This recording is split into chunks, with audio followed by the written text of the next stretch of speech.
Hey guys, Josh the RV Nerd here, HaylettRV again with another weekly-ish word from the nerd. Today I want to talk about battery disconnect switches. What are they? Why do you want one? Why do I recommend one on pretty much any type of RV?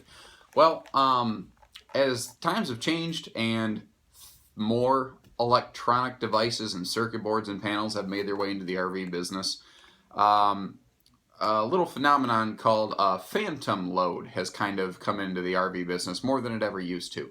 See, your TV, air conditioner, water heater, stereo, none of this stuff turns off. You hit the power button, but it never turns off.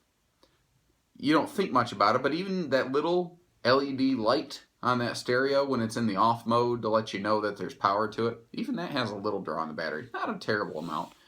But think of how many different systems, things you have all over the RV. Well, that stuff adds up. It adds up fast.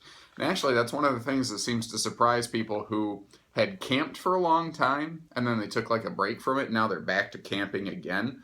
They're like, I came back to my camper after having it in my yard for 2 weeks and the battery's stone cold dead.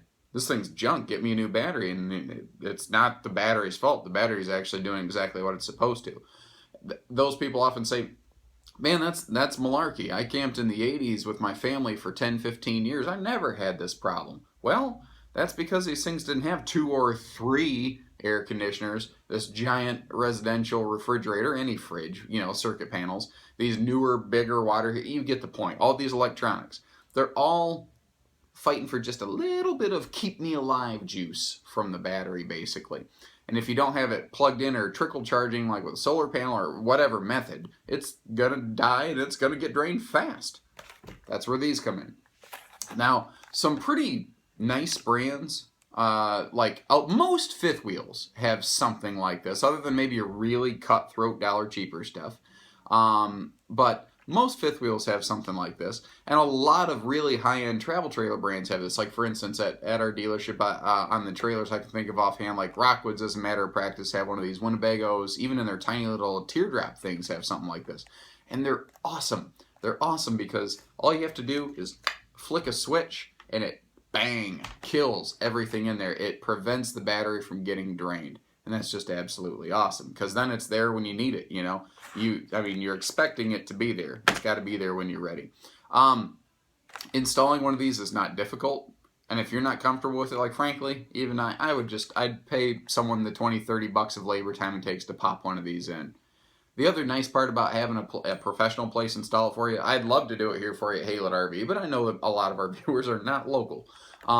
Then all you have to do is, if you have a dealership install this for you or a service center, it's kind of like an insurance policy. If they're a decent place, they're going to stand behind their work. If they accidentally mess something up, they're going to stand behind in that $20 or $30 or whatever. I don't care if it's $50 labor time install charge. That's the best insurance policy you ever bought. Because if you screw this up, that's bad.